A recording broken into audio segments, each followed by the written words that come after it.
우리 성경 말씀 고린도전서 15장을 보겠습니다.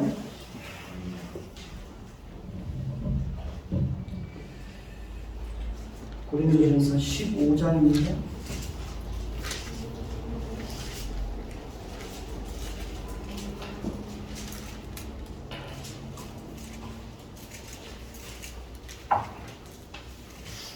고린도전서 15장 12절부터 19절까지 보겠습니다.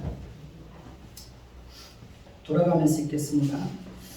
그리스도께서 죽은 자 가운데서 다시 살아나셨다 전파되었거늘 너희 중에서 어떤 사람들은 어찌하여 죽은 자 가운데서 부활이 없다느냐. 만일 죽은 자의 부활이 없으면 그리스도도 다시 살아나지 못하셨으리라. 그리스도께서 만일 다시 살아나지 못하셨으면 우리가 전파하는 것도 헛것이요 또 너희 믿음도 헛것이며 또 우리가 하나님의 거짓 증인으로 발견되리니 우리가 하나님이 그리스도를 다시 살리셨다고 증언하였습니다. 만일 죽은 자가 다시 살아나는 일이 없으면 하나님이 그리스도를 다시 살리지 아니하셨습니다. 만일 죽은 자가 다시 살아나는 일이 없으면 그리스도도 다시 살아나신 일이 없었을 터이요. 그리스도께서 다시 살아나신 일이 없으면 너희의 믿음도 헛되고 너희가 여전히 죄 가운데 있을 것이요. 또한 그리스도 안에서 잠자는 자도 망하였으리니 만일 그리스도 안에서 우리가 바라는 것이 다만 이 세상에 살 뿐이요 모든 사람 가운데 우리가 더욱 불쌍한 자이리라. 네, 아멘. 우리 서로 한번 인사 한번 해보십시다. 사랑합니다. 사랑합니다. 축복합니다. 네, 오늘 새벽에 일찍 나와서 성도들 한 사람 한 사람들의 그 얼굴을 떠올리면서 이렇게 기도를 하는데 한 사람 한 사람들이 얼마나 또 소중하고 또 얼마나 감사했는지 참 여러분 한 사람 한 사람들에 대한 그 존경심과 사랑이 다시 한번 제 마음속에서 이렇게 불릴 듯 일어나는 것을 이렇게 느낄 수 있었습니다. 여러분 한 사람 한 사람들은 다 그 지금까지 그 모진 풍파를 다 견디고 세찬 바람을 다 견뎌내고 지금까지 이렇게 살아오시고 견뎌내셨는데요. 그런 여러분들을 제가 주의 이름으로 축복합니다. 그리고 진심으로 여러분들을 존경합니다. 주양성 권사님, 정재욱 권사님 다 한 사람 한 사람들이 참 어떻게 그 모진 세월들을 다 견뎌냈을까 생각하니까 여러분들이 아침에는 너무 귀하게 그렇게 생각이 되어졌습니다. 그래서 제가 여러분들 앞에 다시 한번 머리를 숙입니다. 진심으로 존경합니다. 기독교는 부활의 종교죠. 부활은 다시 사는 거죠. 기독교가 다른 종교와의 차이점이 있다면 여러 가지가 있을 수 있겠지만 그 중에 가장 큰 것은 부활이 있다는 것입니다. 다른 종교에는 부활이 없습니다. 왜냐하면 다른 모든 종교의 창시자는 죽음 이후에 다시 살아나지 못했기 때문에 그렇습니다. 불교의 창시자인 석가모니나 이슬람교의 창시자인 마호메트도 죽고 다시 살아나지 못했습니다. 유일하게 하나님의 아들 예수님만이 우리가 받아야 할 죗값을 대신 받으시고 죽으시고 장사 지낸 바 되었다가 사흘 만에 죽음을 이기시고 다시 살아나셨습니다. 예수님의 죽으심과 부활은 어느 날 갑자기 이루어진 사건이 아닙니다. 하나님은 예수님이 이 땅에 육신의 몸을 입고 오시기 전부터 선지자 혹은 다윗 왕을 통해서 또 하나님의 아들이 우리의 죄를 위해서 죽으시고 부활하실 것을 미리 말씀해 주셨습니다. 예수님도 3년 동안 제자들과 함께 지내면서 예수님 자신이 고난을 받으시고 죽으실 것과 사흘 만에 다시 살아나실 것을 여러 번 반복해서 말씀해 주셨습니다. 예수님의 죽으심과 부활은 이렇게 선지자들의 예언과 예수님 자신이 말씀하신 대로 이루어진 사건입니다. 예수님의 죽으심과 부활은 어느 누구도 부인하고 부정할 수 없는 것입니다. 왜냐하면 그것이 역사적으로 사실일 뿐만 아니라 예수님의 죽으심과 부활을 목격한 많은 증인들이 있기 때문에 그렇습니다. 오늘 말씀 3절부터 8절 한번 보십시다. 오늘 말씀 3절부터 8절을 보겠습니다. 제가 먼저 읽습니다. 고린도전서 15장 3절부터 8절까지 내가 받은 것을 먼저 너희에게 전하였노니 이는 성경대로 그리스도께서 우리 죄를 위하여 죽으시고 장사 지내고 앞에 서시다가 성경대로 사흘 만에 다시 살아나사 게바에게 보이시고 후에 12 제자에게와 그 후에 500의 형제에게 일시에 보이셨나니 그 중에 지금까지 대다수는 살아있고 어떤 사람은 잠들었으며 그 후에 야고보에게 보이셨으며 그 후에 모든 사도에게와 내 나중에 완삭되지 못하였던 자 같은 내게도 보이셨느니라. 오늘 말씀에 보면 보이셨다는 말씀이 반복해서 나오고 있습니다. 예수님의 부활을 목격한 자들 중에는 우리가 특별히 주목할 만한 두 사람이 있습니다. 예수님의 동생인 야고보와 사도 바울입니다. 예수님의 육신의 동생들은 예수님이 하나님의 아들이라는 사실을 믿지 않았습니다. 예수님의 육신의 동생인 야고보는 예수님의 부활을 목격한 이후에야 비로소 예수님이 하나님의 아들이라는 사실을 믿게 되었습니다. 사도 바울은 처음부터 예수님과 함께한 사람이 아니었습니다. 예수님의 제자도 아니었습니다. 사도 바울은 오히려 예수님을 믿는 자들을 잡아서 옥에 가두고 죽이는 일에 앞장서고 하나님의 교회를 없애려고 교회를 핍박했던 사람입니다. 사도 바울은 처음부터 교회를 편드는 사람이 아니었습니다. 그런데 예수님은 그런 자에게도 자신이 부활하시는 것을 보여주셨고 그로 하여금 예수 그리스도의 부활을 증거하게 하셨습니다. 그렇기 때문에 사도 바울은 오늘 말씀 10절에서도 보면 10절 한번 보십시오. 10절 같이 읽습니다. 시작. 그러나 내가 나된 것은 하나님의 은혜로 된 것이니 내게 주신 그의 은혜가 헛되지 아니하여 내가 모든 사도보다 더 많이 수고하였으나 내가 한 것이 아닌 오직 나와 함께 하신 하나님의 은혜로다. 사도 바울은 자신에게 임한 그 모든 것은 하나님의 은혜라고 고백하고 있습니다. 우리가 예수를 믿고 하나님의 자녀가 된 것도 전적으로 누구의 은혜입니까? 하나님의 은혜입니다.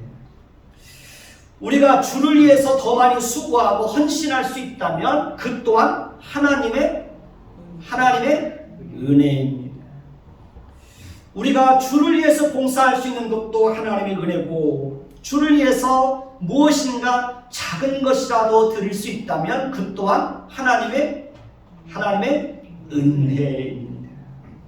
그러니까 하나님이 우리에게 은혜를 주시지 않으면 우리는 하나님을 위해서 아무것도 할 수 없습니다.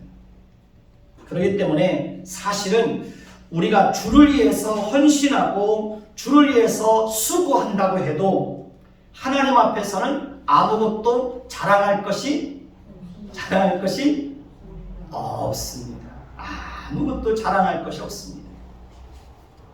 오늘 말씀 12절 한번 볼까요? 오늘 말씀 12절을 보겠습니다. 같이 봅니다. 시작. 그리스도께서 죽은 자 가운데서 다시 살아나셨다 전파되었거늘 너희 중에 어떤 사람들은 어찌하여 죽은 자 가운데서 부활이 없다 하느냐. 고린도 교회는 사실 부활 신앙이 있었습니다. 그런데 고린도 교회 안에 죽은 자의 부활을 부정하는 그런 사람들이 있었습니다. 고린도 교회가 존재하던 그 당시에는 영지주의라는 이단이 있었습니다. 영지주의자들은 이원론적인 사고를 가지고 있었습니다. 영지주의자들은 육은 악하고 영은 선하다는 주장을 했습니다. 그래서 그들은 더럽고 추하고 이 악한 육체 안에서 선한 영이 빠져나오는 것을 구원이라고 생각했고, 이 악한 육체 안에 선한 영이 갇히는 것을 부활이라고 그렇게 생각했습니다. 그렇기 때문에 영지주의자들은 부활을 부정했던 것입니다. 고린도 교회 안에 죽은 자의 부활을 부정하는 자들이 존재하게 되었던 것은 바로 이러한 영지주의자들의 잘못된 그런 영지주의자들이 잘못된 영향을 받았기 때문에 그렇습니다. 그래서 영지주의자들은 육체는 무익한 것이고 무가치한 것이고 더러운 것이기 때문에 육체로 무슨 짓을 해도 아무런 죄가 없다고 그렇게 생각하고 있었습니다. 그렇기 때문에 고린도 교회 안에 그런 영지주의자들의 영향을 받은 자들로 인하여서 교회 안에서 음란의 문제들이 발생하게 되었던 것입니다. 사도 바울은 고린도 교회에 편지를 띄운 것은 바로 교회 안에 존재하고 있었던 그 잘못된 신앙을 바로잡기 위해서였습니다. 사도 바울은 만일 그리스도의 부활과 죽은 자의 부활을 부정하게 되었을 때 어떤 일이 일어나게 될 것인지에 대해서 분명하게 말하고 있습니다. 예수님의 부활이 중요한 것은 그것이 우리의 부활을 보증해주는 확실한 증거가 되기 때문입니다. 예수님의 부활과 우리의 부활은 분리해서 생각할 수가 없습니다. 만약에 예수님의 부활을 부정하고 죽은 자의 부활을 부정하게 된다면 어떤 일들이 일어나게 될까요? 오늘 말씀 13절에서 19절 우리가 읽었지만 한 번 더 보도록 하겠습니다. 13절부터 제가 읽겠습니다. 돌아가면서 읽겠습니다. 만일 죽은 자의 부활이 없으면 그리스도도 다시 살아나지 못하셨으리라. 그리스도께서 만일 다시 살아나지 못하셨으면 우리가 전파하는 것도 헛것이요 또 너희 믿음도 헛것이며. 15절입니다. 또 우리가 하나님의 거짓 증인으로 발견되니 우리가 하나님이 그리스도를 다시 살리셨다고 증언하였습니다. 만일 죽은 자가 살아난 일이 없으면 하나님이 그리스도를 다시 살리지 아니하셨으리라. 만일 죽은 자가 다시 살아난 일이 없으면 그리스도도 다시 살아나신 일이 없었을 터이요. 17절입니다. 그리스도께서 다시 살아나신 일이 없으면 너희의 믿음도 헛되고 너희가 여전히 죄 가운데 있을 것이요. 또한 그리스도 안에서 잠자는 자도 망하였으리라. 19절 같이 읽습니다. 만일 그리스도 안에서 우리가 바라는 것이 다만 이 세상의 삶뿐이면 모든 사람 가운데 우리가 더욱 불쌍한 자이더라. 사도 바울은 만일 죽은 자의 부활을 부인하게 되면 우리의 전파하는 것도 헛것이고 우리의 믿음도 헛것이고 우리는 거짓 증인으로 발견되고 우리는 여전히 죄 가운데 있고 그리스도 안에서 잠자는 자도 망하였을 것이라고 말하고 있습니다. 그러니까 만일 그리스도 안에서 우리가 바라는 것이 다만 이 세상의 삶뿐이면 모든 사람 가운데 우리가 더욱 불쌍한 자가 될 것이라고 말하고 있습니다. 오늘 말씀 20절을 보십시다. 오늘 말씀 20절입니다. 같이 봅니다. 시작. 그러나 이제 그리스도께서 죽은 자 가운데서 다시 살아나서 잠자는 자들의 첫 열매가 되셨도다. 첫 열매가 있다는 것은 첫 열매를 시작으로 해서 많은 열매가 있다는 것을 우리에게 알려주고 있습니다. 그리스도의 부활은 시작입니다. 그러니까 그리스도의 부활을 시작으로 해서 그리스도에게 연합되어 있는 모든 자들이 장차 어떻게 될까요? 장차 부활을 하게 되는 것입니다. 그러니까 그리스도께서 다시 강림하실 때 그때는 살아있는 자들은 그대로 죽음을 맛보지 않고 영화로운 몸으로 변화되어서 새하늘과 새 땅에 들어가고, 죽은 자들은 하늘의 신령한 몸을 입고 부활해서 새하늘과 새 땅으로 들어가게 되는 것입니다. 오늘 말씀 32절에서 34절을 보십시다. 오늘 말씀 32절에서 34절입니다. 32절 제가 읽습니다. 내가 사람의 방법으로 에베소에서 맹수와 더불어 싸웠다며 내게 무슨 유익이 있으리요? 죽은 자가 다시 살아나지 못한다며 내일 죽을 터이니 먹고 마시자 하리라. 속지 말라. 악한 동무들은 선한 행실을 더럽히나니 깨어 의를 행하고 죄를 짓지 말라. 하나님을 알지 못하는 자가 있기로 내가 너희를 부끄럽게 하기 위하여 말하노라. 보시면 사도 바울은 복음을 전하면서 언제나 위험을 무릅쓰고 복음을 전하였다고 고백하고 있습니다. 사도 바울의 고백에 의하면 자신은 수고를 넘치도록 하고 옥에 갇히기도 더 많이 하고 매도 수없이 맞고 여러 번 죽을 뻔하고 유대인들에게 40에 하나 감한매를 5번 맞고 3번 태장으로 맞고 1번 돌로 맞고 3번 파산하고 일주야를 깊은 바다에서 지내고 여러 번 여행하면서 강의 위험과 강도의 위험과 동족의 위험과 이방인의 위험과 거짓 형제 중의 위험을 당하고 또 수고하며 애쓰고 여러 번 자지 못하고 목마르고 여러 번 굶고 춥고 헐벗었다고 말하고 있습니다. 사도 바울은 만약에 죽은 자의 부활이 없다면 자신이 당한 이 모든 고난이 자신에게 무슨 유익이 있겠느냐고 말하고 있습니다. 사도 바울은 자신이 이 모든 고난과 위험과 고난을 감수하고 복음을 전했던 것은 죽음으로 끝이 아니라 죽음 이후에 부활이 있다는 것을 확신했기 때문이라고 사도 바울은 증언하고 있습니다.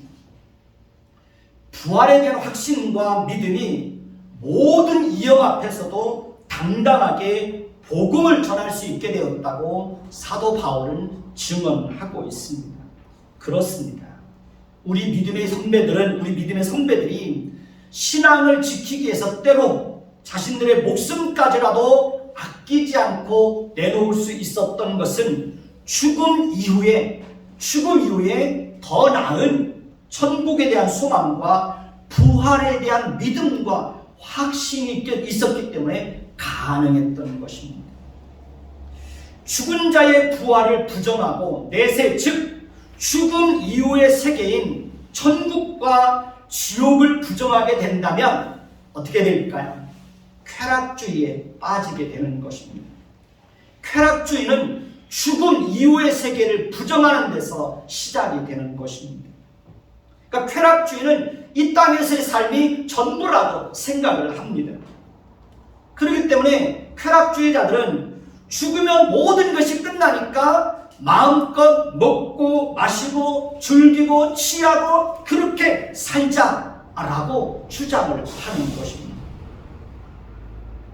부활과 천국과 지옥을 부정하고 쾌락주의를 추구하며 사는 자들에 대해서 성경은 악한 사람들이라고 그렇게 말하고 있습니다. 그리고 그런 사람들의 말에 속지 말고 의를 행하고 죄를 짓지 말라고 분명하게 말하고 있습니다. 로마서 12장을 한번 볼까요? 로마서 12장입니다.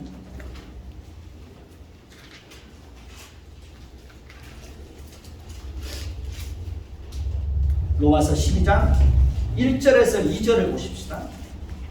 신약성경 256페이지입니다. 로마서 12장 다 찾으셨습니까? 제가 먼저 읽습니다. 그러므로 형제들아 내가 하나님의 모든 자비하심으로 너희를 권하노니 너희 몸을 하나님이 기뻐하시는 거룩한 산 제물로 드리라. 이는 너희가 드릴 영적 예배니라. 너희는 이 세대를 본받지 말고 오직 마음을 새롭게 함으로 변화를 받아 하나님의 선하시고 기뻐하시고 온전하신 뜻이 무엇인지 분별하도록 하라. 예, 잘 보십시오. 우리는 우리 몸을 하나님이 기뻐하시는 거룩한 산 제물로 드려야 된다고 말하고 있습니다. 우리는 이 세대를 본받지 말아야 됩니다. 이 세대를 지배하는 정신은 상대주의와 쾌락주의와 물질 만능주의와 인본주의입니다. 상대주의는 당신에게는 진리가 나에게는 진리가 아니라는 세계관입니다. 그래서 상대주의는 절대적인 진리가 없습니다. 상대주의는 절대적으로 지켜야 될 가치라는 게 없습니다. 정치 지도자들은 동성애에 대해서도 국민적 합의가 필요하다고 주장을 합니다. 성경은 분명히 동성애에 대해서 죄라고 말하고 있는데 정치 지도자들은 그것을 분명하게 죄라고 말하지 않습니다. 이런 것이 바로 상대주의입니다. 그래서 상대주의는 정말 위험합니다. 결혼은 남녀가 만나서 가정을 이루는 것이 하나님이 세우신 창조 질서입니다. 그것이 절대적인 진리이고 영원히 지켜야 할 가치입니다. 그런데 요즘에는 남자가 만나서 결혼을 하고 여자가 여자와 만나서 동성 간에 결혼을 합니다. 그러니까 우리에게는 절대적으로 지켜야 될 진리이고 우리가 영원히 지켜야 될 그 가치가 그들에게는 진리가 아닌 겁니다. 그들에게는 지켜야 될 가치가 없는 것입니다. 그러니까 절대적으로 지켜야 하는 기준이 무너지고 영원히 지켜야 할 가치가 무너지면 어떻게 될까요? 우리 사회는 큰 혼란을 겪게 되고 우리 사회는 급속도로 타락의 길을 겪게 될 것입니다. 우리는 아무리 시대가 변하고 환경이 바뀌어도 절대적으로 지켜야 할 진리가 있고 영원히 지켜야 할 가치가 있다고 보고 있습니다. 그것이 바로 뭡니까? 하나님의 말씀입니다. 우리에게 하나님의 말씀은 절대적인 진리입니다. 우리가 지켜야 될 영원한 가치입니다. 쾌락주의는 나를 행복하게 하는 것은 무엇이나 다 좋다는 세계관입니다. 요즘 많은 젊은이들이 쾌락주의에 빠져서 살아가고 있습니다. 그러니까 남이야 어떻게 되든 나만 좋고 나만 행복하면 된다고 하는 그런 생각을 가지고 요즘 젊은이들이 살아가고 있습니다. 이것이 바로 쾌락주의입니다.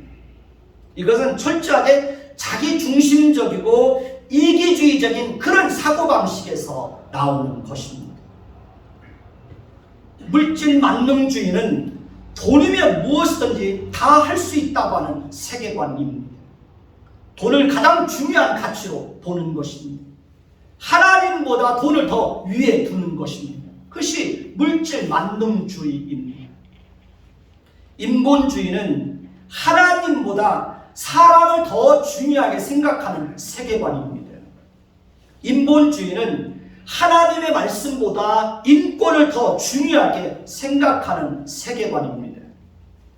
하나님의 말씀은 동성애를 죄라고 말하고 있는데 인본주의자들은 하나님의 말씀보다 동성애자들의 뭐가 더 중요하다는 거예요?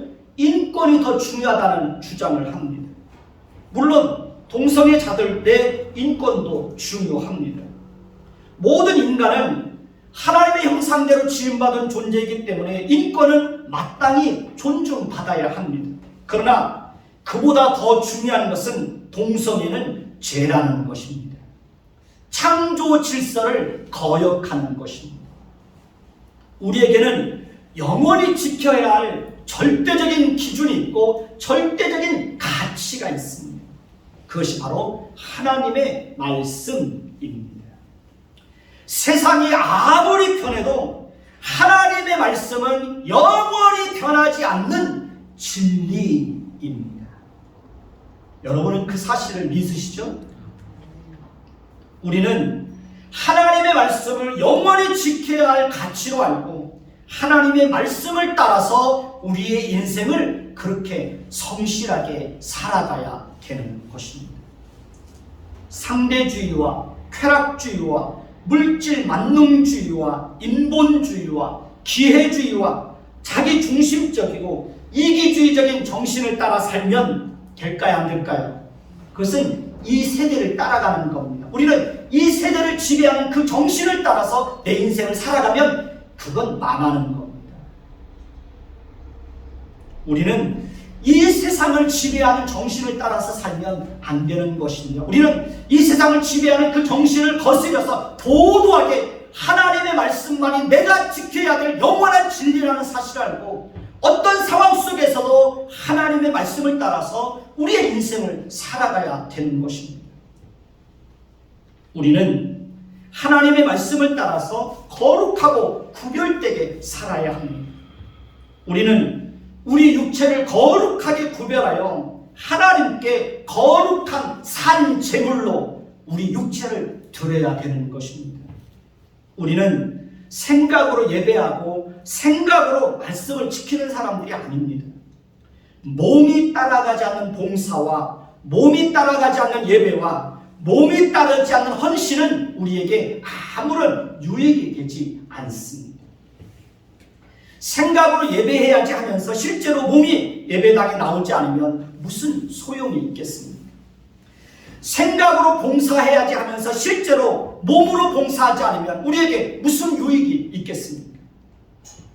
그렇기 때문에 우리는 철저하게 우리 몸으로 하나님을 위해서 살아야 되는 것입니다. 술 취하고 방탕하게 살고 음란하게 사는 것은 우리 몸을 더럽히는 것입니다. 우리의 정신과 영혼을 병들게 하는 것입니다. 따라서 우리는 우리 몸을 더럽히는 그 어떤 것도 멀리 해야 하는 것입니다. 우리가 그렇게 하는 이유는 죽음으로 끝이 아니라 죽음 이후에 하나님의 심판이 있고 죽음 이후에 부활이 있기 때문에 그러는 것입니다.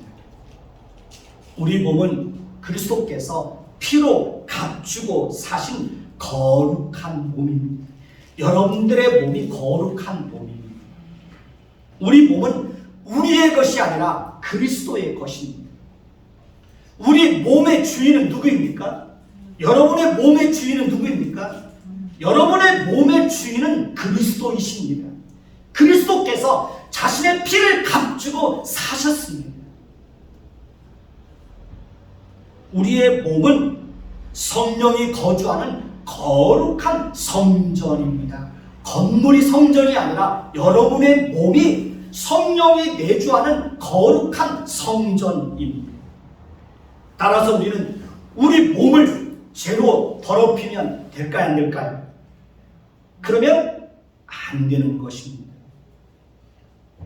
우리 몸은 죽음으로 끝이 아닙니다. 우리는 부활할 때도 우리 몸을 가지고 부활을 하게 됩니다. 우리 몸이 없어지고 사라지는 것이 아닙니다. 따라서 우리는 쾌락주의자들의 말에 속으면 될까요? 안 될까요? 쾌락주의자들의 말에 속으면 안 되는 것입니다. 죽으면 끝이니까 먹고 마시고 즐기며 그렇게 살자. 이런 쾌락주의자들의 말에 속으면 안 되는 거예요. 오늘 말씀 38절을 보십시다.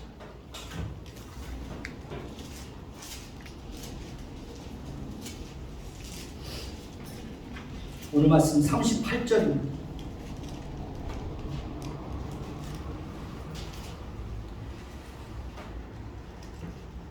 자, 같이 읽습니다.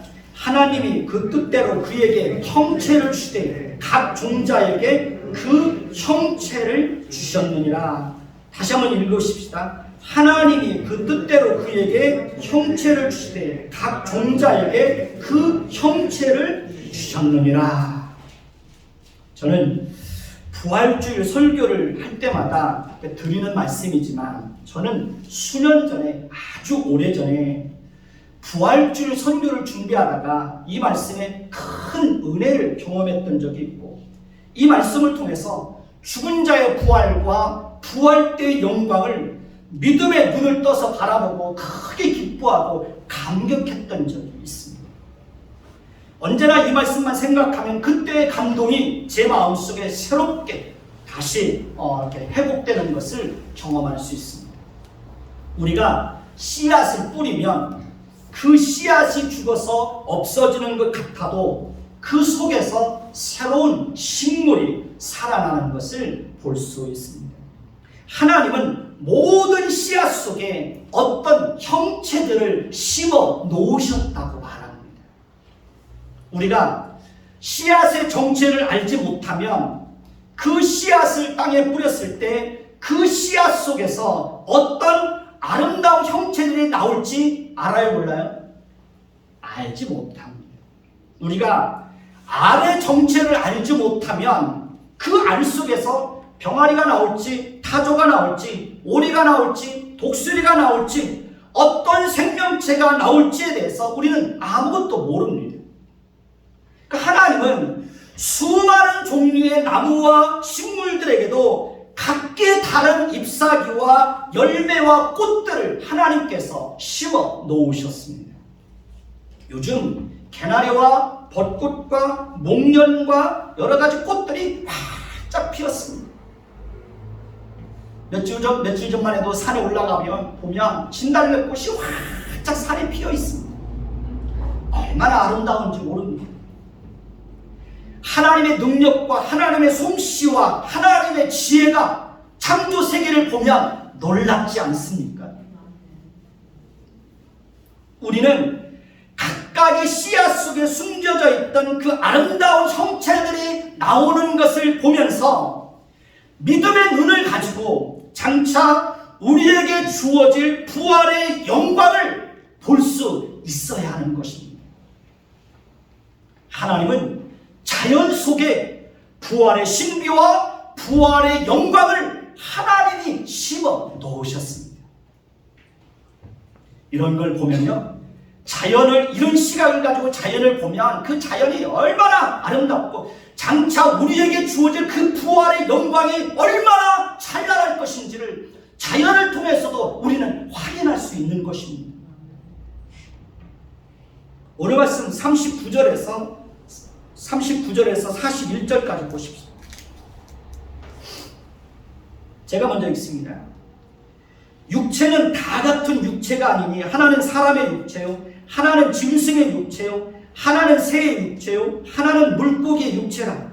하늘에 속한 형체도 있고 땅에 속한 형체도 있으나 하늘에 속한 것이 영광이 따로 있고 땅에 속한 것의 영광이 따로 있으니 해의 영광이 다르고 별의 영광이 다르며 달의 영광이 다르며 별의 영광도 다른데 별과 별의 영광도 다르도다.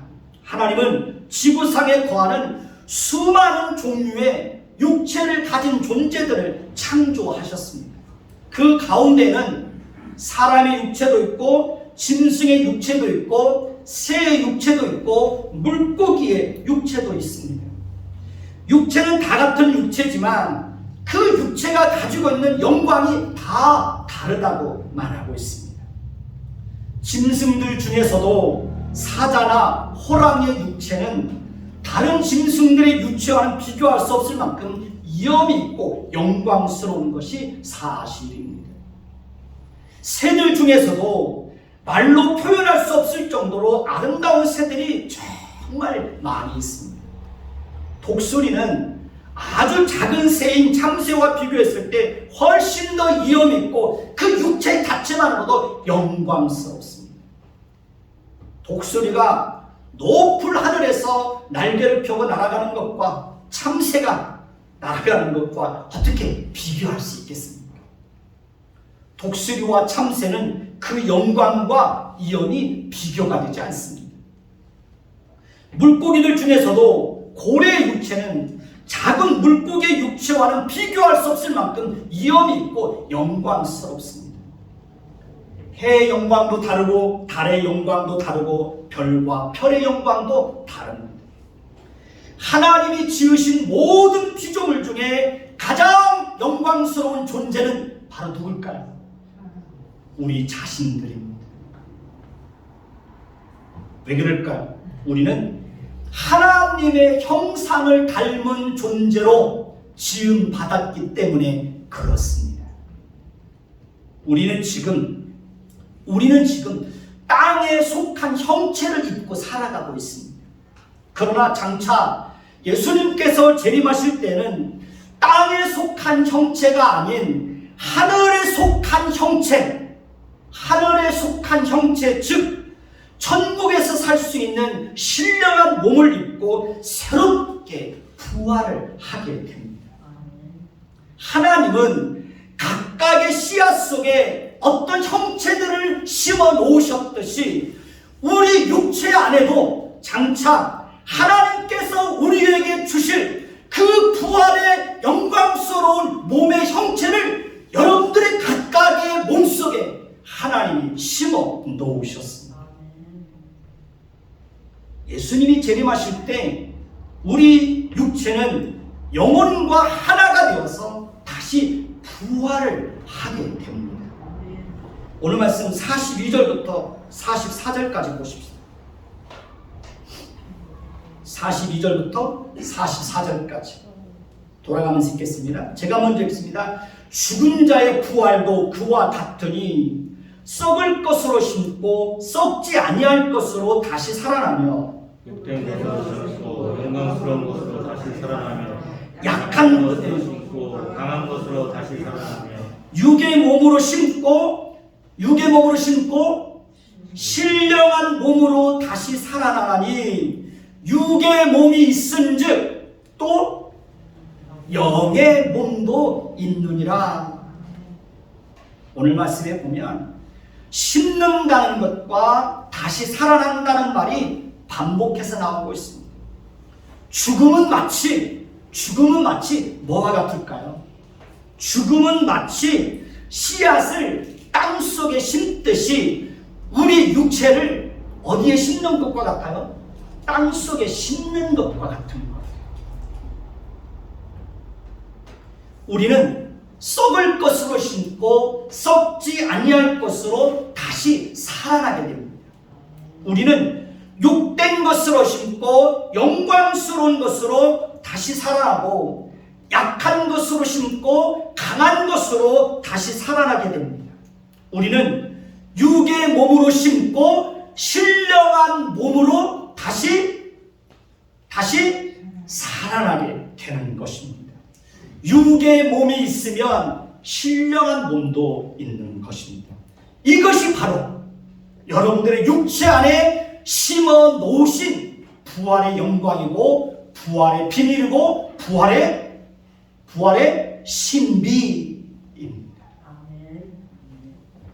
하나님은 우리 한 사람 한 사람들의 그 육체 안에 여러분 한 사람 한 사람들의 그 육체 속에 이런 놀라운 부활체의 영광스러운 몸을 여러분들의 각자의 몸속에 하나님이 부활의 그 씨앗을 심어 놓으셨습니다. 계절마다 자연이 어떻게 변하는지를 한번 보십시오. 봄이 되면 각각의 나무에서 어떻게 새로운 순이 돋아나고 잎이 피고 꽃이 피고 열매를 맺는지 한번 자세히 살펴보십시오. 씨앗을 심으면 그 씨앗이 어떻게 식물로 전환되어서 자라나는지를 한번 자세히 관찰해 보십시오. 수많은 종류의 알 속에서 어떻게 생명체들이 부화되어서 나오는지를 자세히 관찰해 보십시오. 자연의 아름다움을 보십시오. 하나님은 오늘도 하나님께서 지으신 모든 피조물들을 동원해서 우리에게 죽은 자의 부활과 부활의 영광을 자연을 통해서 생생하게 우리에게 증언해 주고 있습니다. 마지막 날에 그리스도께서 잠자는 모든 자들을 깨우시고 우리는 하늘에 속한 신령한 몸을 입고 다시 부활을 하게 됩니다.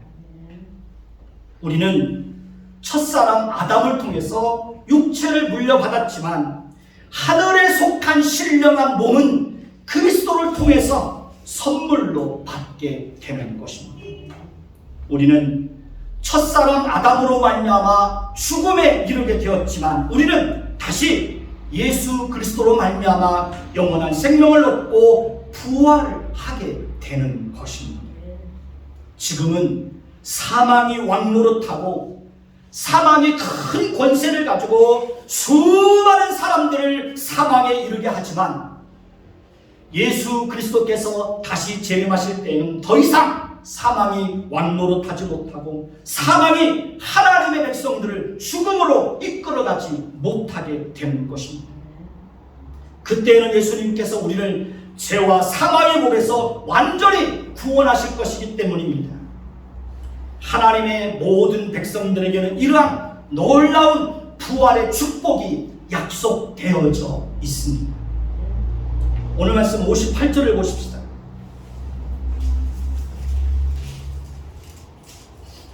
오늘 말씀 58절입니다.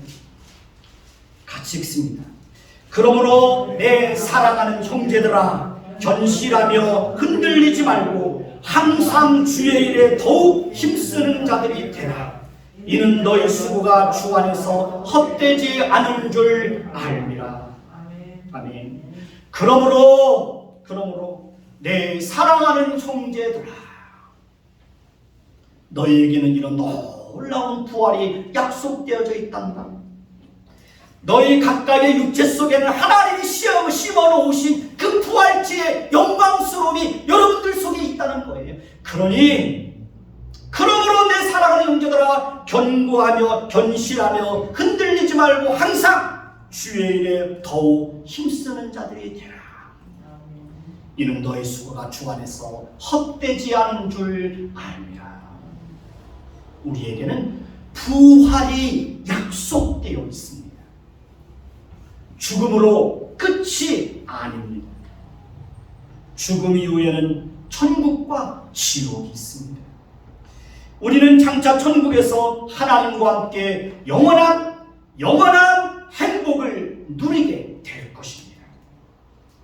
따라서 우리는 어떤 상황 속에서도 흔들리지 말고 항상 주의 일에 더욱 힘쓰는 자들이 되어야 합니다. 오늘 말씀에 보면 우리의 모든 수고는 결코 헛되지 않을 것이다 라고 말하고 있습니다.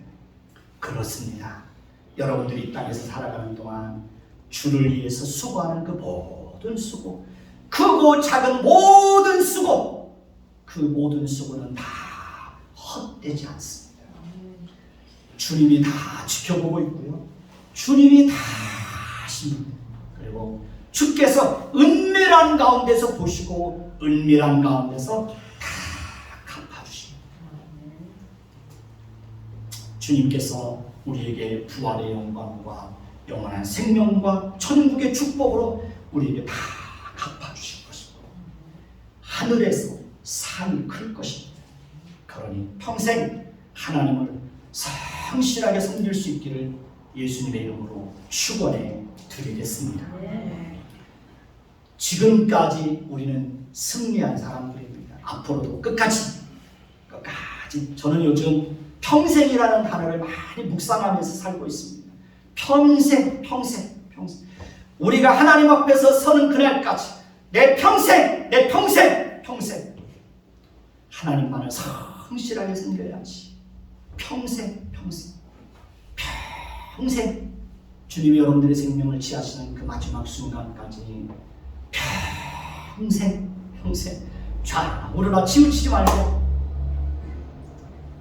하나님만을 바라보며 그렇게 여러분 각자에게 주어진 삶의 자리에서 하나님의 백성으로서 그 삶을 성실하게 살아낼 수 있기를 예수님의 이름으로 축원해 드리겠습니다. 기도하겠습니다. 주님이 죽으시고 부활하셨습니다. 주님은 부활의 첫 열매가 되셨습니다. 주님께서 장차 우리에게도 부활의 영광을 허락하여 주실 것입니다. 각각의 씨앗 속에 장래의 형체들을 심어 놓으셨듯이 우리 육체 안에도 부활체의 영광을 심어 놓으셨다고 말씀하고 있습니다. 주님, 우리에게 부활의 영광이 있음을 기억하게 하시고 부활의 신비가 있음을 기억하게 하시고 장차 우리에게 아름다운 찬란한 부활의 영광이 우리에게 주어질 것을 기억하게 하옵소서. 그래서 이 땅에서도 하나님 백성답게 거룩하고 구별되게 우리의 인생을 살아가게 하옵소서. 평생 하나님 앞에 서는 그날까지 좌로나 우로나 치우치지 않고 하나님을 성실하게 섬기도록 우리 모두에게 은혜를 베풀어 주옵소서. 예수 그리스도의 이름으로 감사하며 기도드립니다. 아멘.